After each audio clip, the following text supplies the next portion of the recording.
Ladies and gentlemen, welcome back to the Grand Chess Tour 2024. This event is a classical chess tournament being played in Bucharest, Romania, and this is the fourth round recap. Now, this is also a little bit of a test of you, the viewer, watching this right now, because we don't have Magnus Carlsen and we don't have Hikaru Nakamura participating. And I asked you in yesterday's video, well, if you watched yesterday, some of you might be watching this at some point in the future, so it was not yesterday for you, but I asked you in yesterday's video if you actually do care about events without the two superstars of chess participating, and the response was quite positive, so we will continue this coverage alongside other content. Now, I do apologize for flashing my muscles on camera and potentially intimidating some of you. I know, these are the shoulders that can lateral raise 15 pounds, 10 times. 4 sets. I mean, hey, don't say I didn't warn you. I can overhead press like 100 pounds though. Anyway, today's recap is 2 games. That's it. All you gotta do is last through 2 chess games and I'll let you go.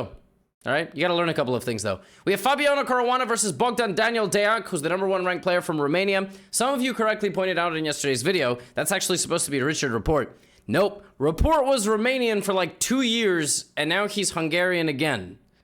Like, not by birth or by ancestry, like by federation. And then we have Praggnanandhaa versus Giri. Praggnanandhaa put on a clinic today, and it's quite nice and quite fascinating watching all these stars of India play chess. Fabiano Caruana, meanwhile, you know, super boss, super Chad, trying to be the #2 ranked player in the world. So Fabi opens with d4, knight f6, c4, e6, knight c3.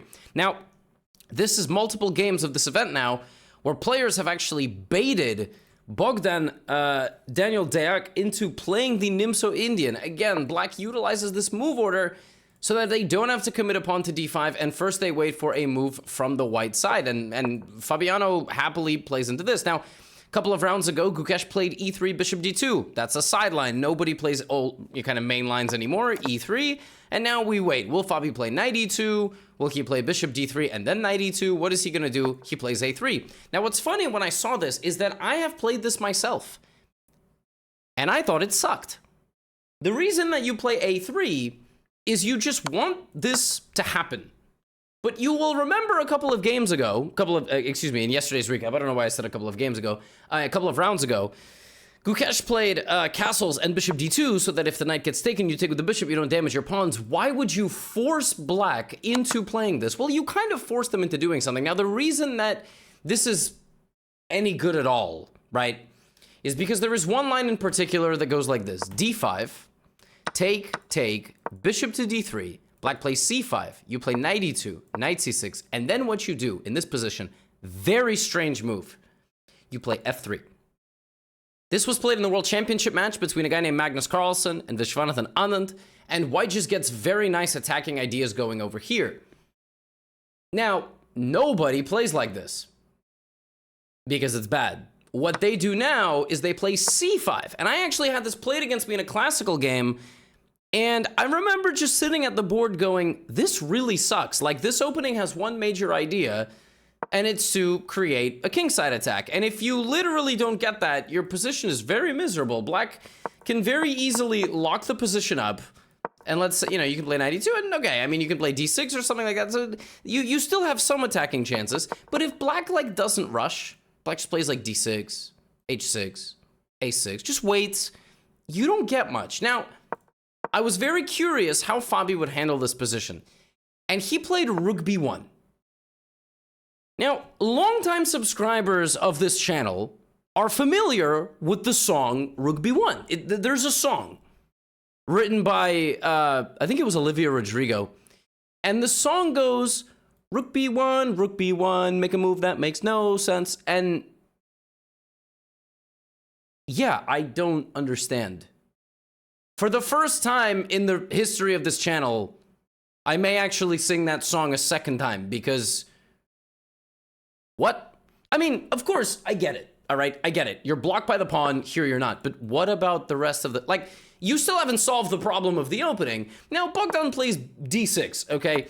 Bogdan spent 17 minutes playing this move, which is why we're never getting chess on TV. But, you know, again, he could have played b6, he could have played d6, He could have played h6. He could have played knight a5, which is a common idea in the Nimso to then, target the pawn on c4. The reason he spent a bunch of time is he was trying to understand, why would Fabiano Caruana, the second-ranked player in the world, play rook b1 in this position?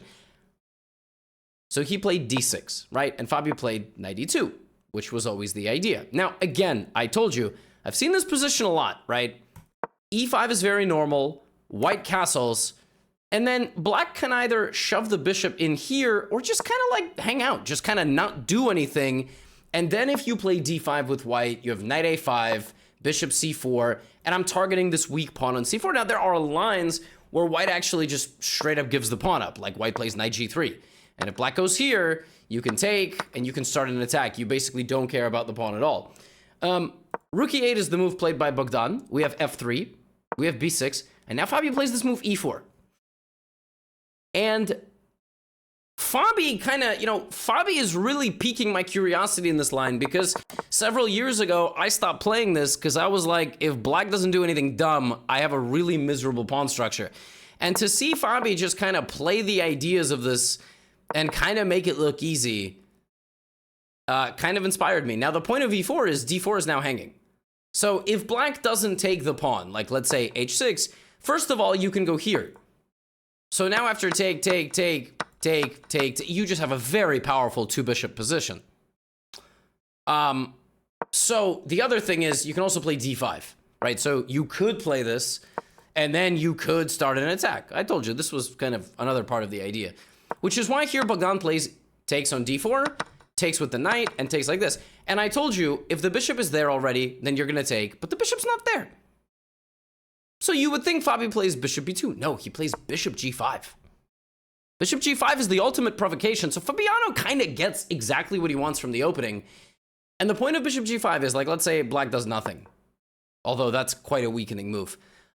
White can actually already begin creating some sort of attack. First of all, white can win the pawn back with the queen. First of all. Then white can pressure this, and this, and this. So black really has to do something. Fabi probably anticipated h6, but you can't really chase out the bishop because now you've weakened your king, and I'm going to take on d4. So I got you to make two moves that you can't take back, right? So bishop g5. Now rook e5.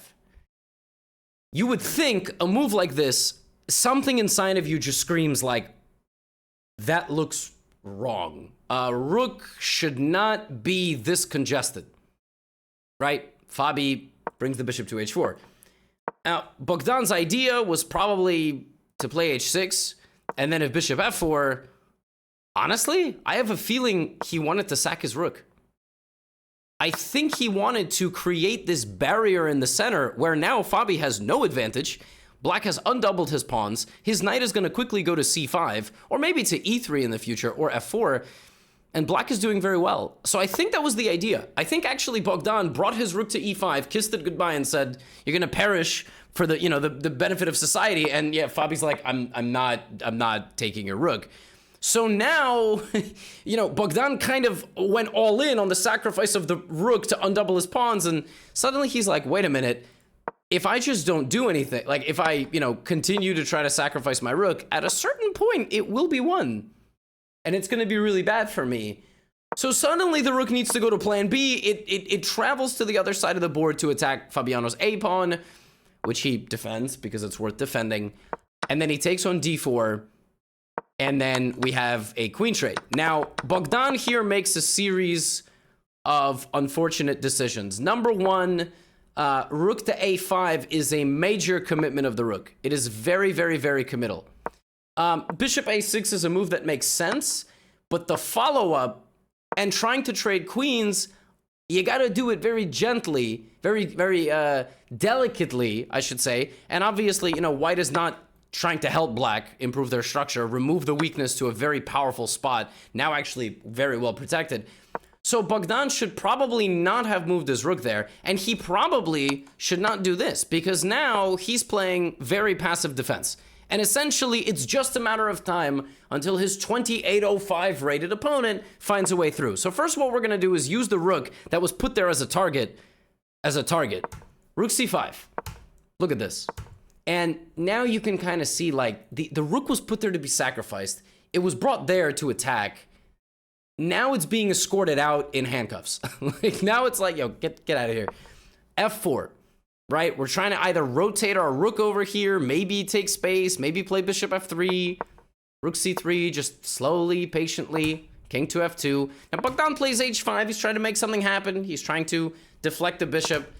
Fabi's not budging, but the question is, how is Fabi actually going to do something? He's improved his position to the maximum. But now what? King e3, bishop b7. Now we start attacking the integrity of the structure. The more pieces we clear out in front of Black's king, the weaker his king is going to be. Right now, Black has a major weakness, but he also has massive congestion. I mean, he needs some sort of medication. Takes, e takes. Now Bogdan has 3 isolated pawns. And the game is just moments away from being over. Knight to f6. And I mean, you talk about a gangster king walk. King's like, everybody's good. I'm checking in on everybody, but I'm going to g5. And I'm going to win the game. And now Bogdan tries to create counterplay, but that opens up the bishop. Rook e8 and rook e3. And he just straight up resigned. Now, you may be wondering, why did he resign? Like, what's happening? Well, d5 is falling. Like, number one, right? We're gonna get this pawn in a moment. But Black does nothing, right? You're gonna get cd5. So if Black plays this move, I take the knight. Now, if you take, I take. But if you take this, I actually just mate you. So there are multiple threats. So the threat is to take the knight, and it's also to take the pawn, right? The best thing that Black can maybe do is move the knight. Then you're gonna take. Rook will move like to c1. You're gonna play f6. You're gonna play d6. You're gonna play bishop b5. You're probably gonna walk your king to h6, like just to, you know, for bad manners. This was a beautiful game from Fabiano, and he clearly understood the position and the opening better than Deac. And honestly, I am going to now create an opening file, taking a look at all of this, because clearly there's some sort of idea here. There's something that you try to wait for. I mean, the main line historically has just been to play knight e2, but then there's lines where, I don't know, Black can very quickly generate counterplay on this pawn. But yeah, I don't know, maybe Bogdan misplayed it. Now, another person who today played a very deep opening idea, which I will go explore, this is the fun thing about covering top-level chess, was Praggnanandhaa, who just played in the candidates versus Anish Giri, who has not recently played in the candidates. d4, d5, c4, and Anish plays the Queen's Gambit accepted. Very forcing. So, in general, nowadays, people who want to play this setup of d5, e6, knight f6, they do it through the Nimso move order, allowing the Nimso Indian, although he lost, I mean, it's still a very, very good opening. They generally do not start with d5. Why? Because I don't have to play knight f3, I play knight c3, this is not a Nimso Indian. You already put a pawn on d5, right? So these are the differences, and allow white to play an exchange Queen's Gambit, which is called, which is considered a tiny, tiny bit better. So in general, if you see a top-level player play d5, they're going to go here. Does any of what I said apply to any of you watching? Not at all.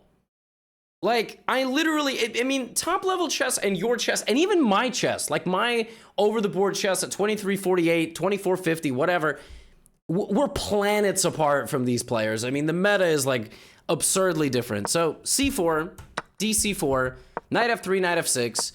Again, there was another Queen's Gambit accepted game. e4 is the best move at 90% of chess levels because you take the center, and people just don't know how to handle this position. I think white wins like 60% of the time here if you check the online databases, but at the high level, people know what they're doing, so they play knight f3, knight f6, and e3. They temporarily block their bishop. They just want to win their pawn back. e6, and this is the massive tabia of this line. White now has no less than 10 options. Okay, white can play knight c3, white can play knight d2, white can play rook e1, white can play dc5, okay, white can play b3, white can play a3, white can play a4, white can play bishop d3, bishop b3, bishop e2, queen e2. I think I covered everything. There might be more. I think I covered everything, though. You know, you can basically make any move. Well, one of the moves that I didn't cover was the one Pragg plays, which is bishop e2. Now, this move just looks beyond stupid. Like, why did you do that? I mean, obviously, Black wanted to play b5, but the thing about Black playing b5 is he can't rush. He can't rush with this move. Why? Because it's a target. And now I just get to play a4. And now I'm just going to start asking you, now your pawn has to go here. Now I put my knight on c4. You gave me something. You gave me information. It's kind of like poker, except all the pieces are there, right? Nothing's hidden. So bishop e2 right away is like, but b5 never even happened. So why did you do this? Because now, for example, let's say black takes. If you go here, you have a position where most people, the bishop is on c4. So let's say, you know, we had a game like knight c3, take, bishop e7, rook e1. Like, you see the difference.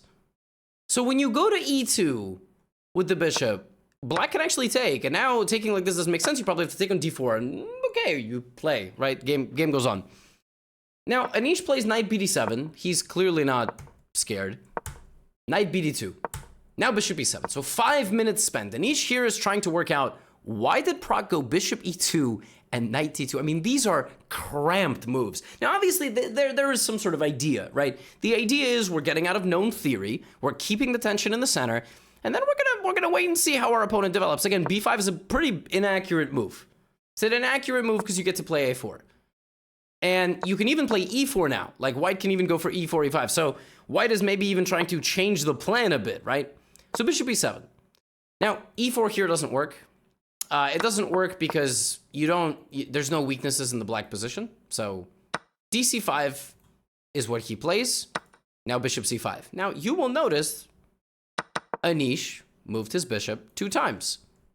Bishop e7, dc5, bishop c5. That is a loss of time.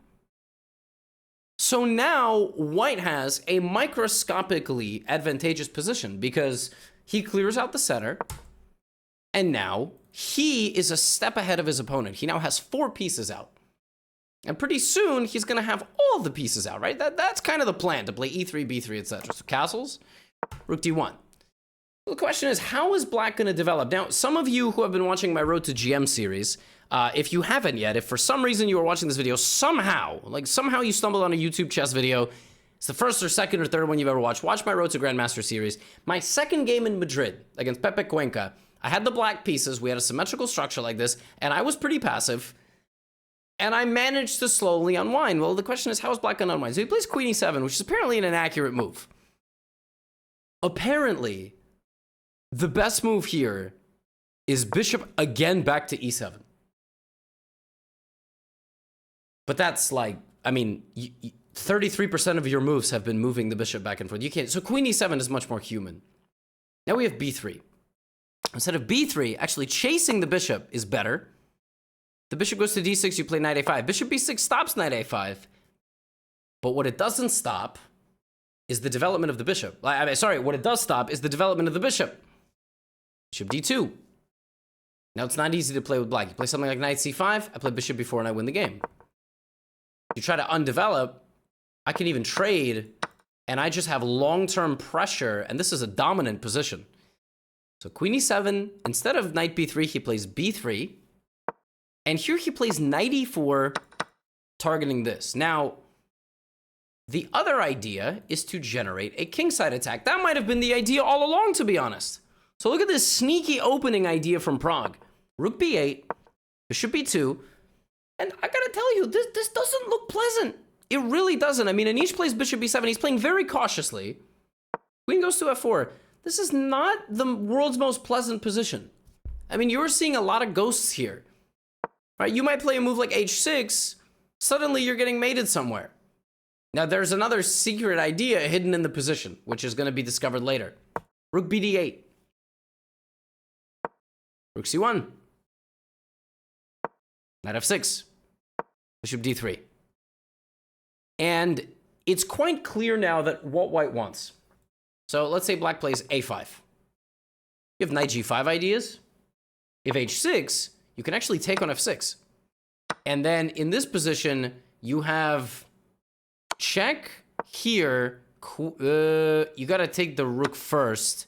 If this, you have knight f7. And if this, you have take, knight f7. So you can bulldoze the position a little bit. Now here Anish Giri blunders something strange. I think he felt a bit uncomfortable. And he played rook to d5. And rook d5 loses to a tactical shot. Now, what I don't understand, I'm going to show you the tactical shot, but then what I'm going to tell you I don't understand. So the tactical shot is this move b4. The point is that now white is going to get access to the c7 square. You're giving up a pawn to play rook c7. In fact, you're giving up a pawn to actually, even more powerfully, take first and then play rook c7. And the queen cannot guard both bishops. So rook d7, take. It's even worse. I don't even take the bishop. I win the queen with bishop h7 and rook takes queen. So the question is, did Anish Giri think this was fine? Or what happened when he played rook d8? I'll tell you what I mean by what happened. The threat here was also b4. Slightly differently, though, because after bishop b4, the queen cannot defend the knight and the bishop.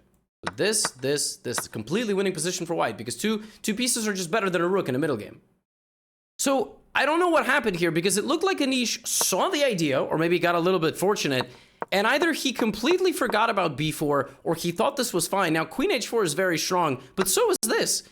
And here we have g takes f6, which is required, but instead of g takes f6, we get queen f6, take, and the rook is trapped. You'd be saying, Levy, what do you say? Rook h5, rook's not trapped. Yeah, bishop a6. And I'm just going to win multiple pawns in an endgame. So, I don't know how this happened. After rook d5, b4, Anish spent 17 minutes. So he clearly either saw this or never saw it, completely just got lucky when he put his rook on d8, or he forgot about it. So none of those situations make much sense. But the craziest thing is, he should have paused here and went, I'm not losing. If this king h8 and queen h4, you're actually surviving, because after take, and the seemingly knockout punch rook c7, you have rook d8 and a counterattack. Take. This is checkmate. It's checkmate. Now, white is still pressuring, but it's not over. It is actually not over. But he goes here. And Pragg now simply wins a rook. He is up a rook for a bishop and a pawn. Now, I think Anish thought he could hold this. He probably thought, well, I have a bishop and a pawn, and, you know, I have some threats. But now watch as Pragg plays like Magnus. h3, bishop e6, rook c2, rook d8, g4. First, he shuts down the entire king side, starts bringing his king up. Now he's going to go to the f5 square, which he just locked down. And again, that simplification is good. Also, now the g file is open, and the h file, the h pawn rather, is really weak. Rook d4, rook e2. So everything is being held together. Now we patiently improve our position. Rook c2. But where's the breakthrough? f3. Okay, where's the breakthrough? Rook a8. Oh, and now if king here, you know what would have happened? Okay. King would go here, rook g2, and the game actually just straight up ends. Because you swarm the king and you checkmate in this little box. King e7, king f8, king g3, and it was just a matter of time. Rook c4, rook b7. You got to start bringing your king. Look at this, it traverses the entire board, and now that's it. I mean, once you get here, it's kind of just a matter of time. Anish actually got he almost got there. He almost got to some sort of defensive fortress, but Pragg did a nice job, walked the entire board multiple times. King got a lot of cardio, and at some point you either sacrifice or you just get rid of the rook. And the game is over here because the king comes back, holds everything, and the rook will take, and you will win. Now, that actually was very instructive because Anish here decided, okay, I'm going to lose, so I might as well go eat some pawns. It's actually very important Pragg plays here because here it's not, I mean, it's completely winning, don't get me wrong. But point being, there's like bishop f2, and you know, there is a world in which you lose every pawn and make a fool of yourself. But no, Pragg gets his king to d5. Everything is on a light square. The bishop is rendered useless. And Pragg beats Anish Giri in a very nice positional game, which ultimately was decided by a misplaced rook in the center of the board. Now your standings. Pragg is in second along with Gukesh. And Fabiano Caruana, 3 out of 4. Looking good in Bucharest, Romania. Looking good everywhere, frankly. And he's back to number 2 in the world. Now, I have a trivia. When was the last time we had 3 people in the world over 2,800? I don't know. Let me know in the comments. I'll see you in the next video. We will continue the coverage of the Super Bet event in the Grand Chess Tour in Romania, as well as other content. We got Road to GM, we have Guess the Elo returning, and more.